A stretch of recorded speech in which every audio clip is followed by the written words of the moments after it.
Hola, mi nombre es Camila Nicole Bernal y en este video les voy a mostrar la exploración física del sistema respiratorio en un caballo. Primero tenemos que las narinas son muy amplias y de gran movilidad. Las vías altas respiratorias, que son muy largas, como es la cavidad nasal, la faringe, la laringe, y que estas son muy propensas a obstrucciones funcionales durante el ejercicio.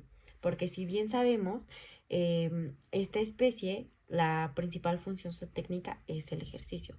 Entonces están constantemente sometidos a ejercicio intenso, ya que puede ser durante las carreras, la equitación, entre otras actividades deportivas, donde esta especie es una pieza muy importante. También tenemos los sacos guturales, que son estructuras únicas en los equinos, unos pulmones grandes y poco lobulados, que estos permiten una mejor expansión, pero son mayormente susceptibles a hemorragias durante el ejercicio intenso. Un diafragma potente y una caja torácica rígida, que esto es muy importante para la alta demanda de oxígeno durante el ejercicio. Comenzando con la exploración clínica, vamos a utilizar el método ECOP, ya que este enfoque nos permite dirigir la exploración clínica hacia los signos principales. El primer paso comienza desde la identificación del problema. Esto recordemos que empieza desde el propietario. Pasando a nuestras técnicas de exploración, comenzaremos con la inspección. Debemos iniciar con una inspección a distancia del paciente, observando si existen secreciones, dilatación o aleteo en hollares, sonidos anormales audibles como estridores o ronquidos, zonas de asimetría facial o epífora.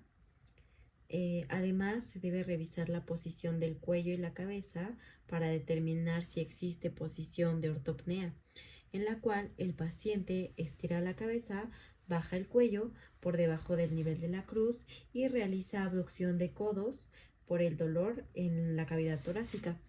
Primero, evaluamos el patrón respiratorio. Un patrón normal es costoabdominal o abdominal costal. Este se observa desde atrás del paciente, donde se valoran los movimientos del tórax y del abdomen. Visualmente también podemos examinar la frecuencia respiratoria. Lo normal es de 8 a 16 respiraciones por minuto en el caballo adulto, pero este rango puede variar con la edad, el grado de excitación, nerviosismo, estrés o dolor que presente el caballo. En este punto debemos determinar si el patrón respiratorio es restrictivo o obstructivo, o si existe bradipnea, taquipnea, polipnea o hipernea. Como tercer paso, podemos evaluar los movimientos ventilatorios secundarios. Para esto, examinamos el ano para determinar si existen movimientos ventilatorios. Para la evaluación del tracto respiratorio superior, comenzamos desde los hollares. Los hollares están divididos por el pliegue alar, el conducto dorsal y el ventral. El conducto dorsal se conduce al divertículo nasal o el falso hollar, el cual se debe evaluar con un dedo para determinar si hay presencia de ectoparásitos o estructuras quísticas que estén obstruyendo. El conducto ventral conduce a la cavidad nasal y este se puede evaluar con ayuda de una fuente de luz, revisando la porción más rostral de los meatos nasales, ventrales, común y dorsal. También es muy importante observar la apariencia de las secreciones nasales, eh, ya sean mucoides, mucoporolentas o sanguinolentas, y evaluar de cuál de los meatos proviene.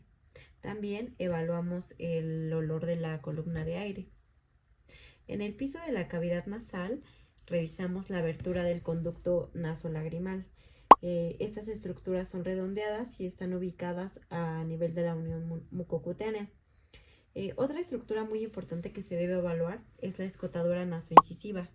Esta se palpa externamente y a través del divertículo nasal. Lo más común es que se encuentren quistes de inclusión epidermal. Para la exploración del tracto respiratorio inferior, comenzamos auscultando.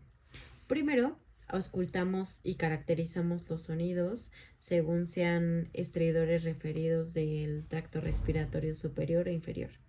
Si hay sibilancias o estertores traqueales y según el tercio de la región cervical de la tráquea donde se encuentren. Luego palpamos el diámetro de la tráquea desde craneal hasta la porción caudal y determinamos si hay cambios en la conformación anatómica.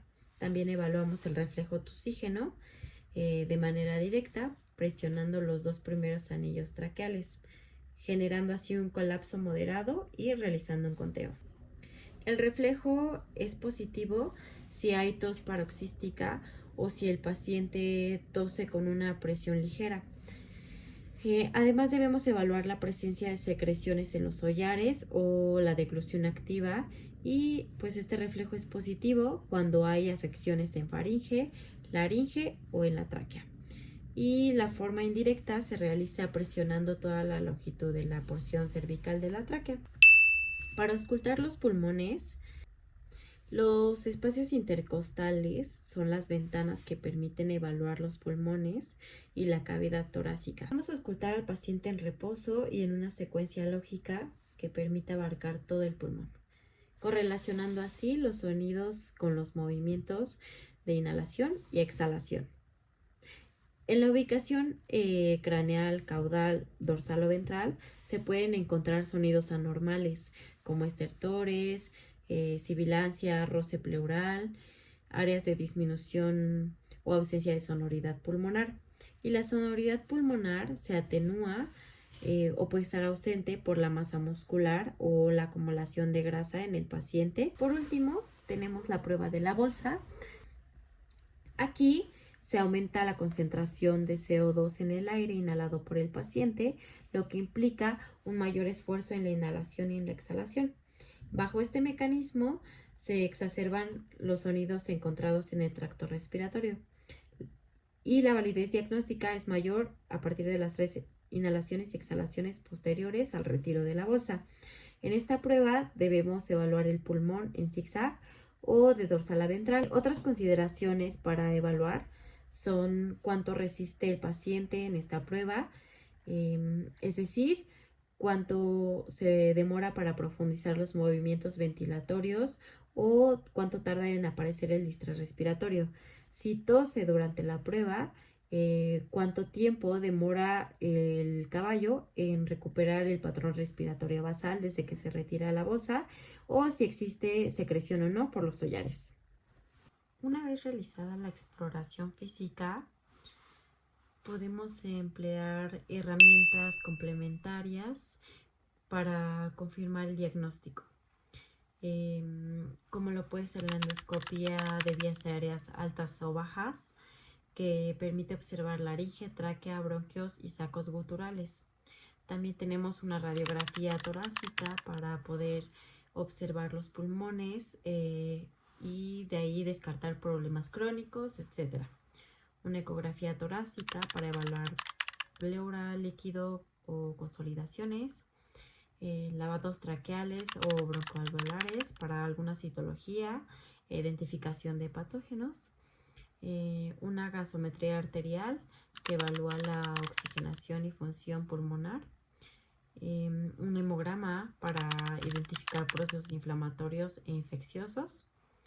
Y por último, un cultivo bacteriano o un PCR viral para descartar influenza, herpes o Streptococcus X, entre otras enfermedades. Y por último, hablaremos de algunas enfermedades respiratorias. Estas las vamos a dividir en dos, en enfermedades de vías bajas y enfermedades de vías altas.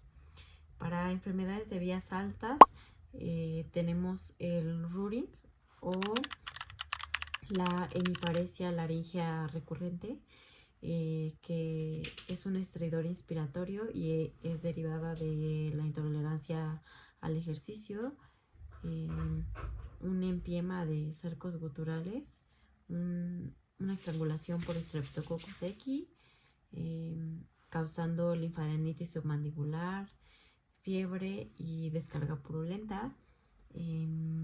Para enfermedades de vías bajas puede ser neumonía bacteriana o una neumonía viral, una neumonía por aspiración y una asmequina y está causando sibilancias, disnea, una hemorragia inducida por ejercicio, causando epíxtasis ocasional y bajo rendimiento.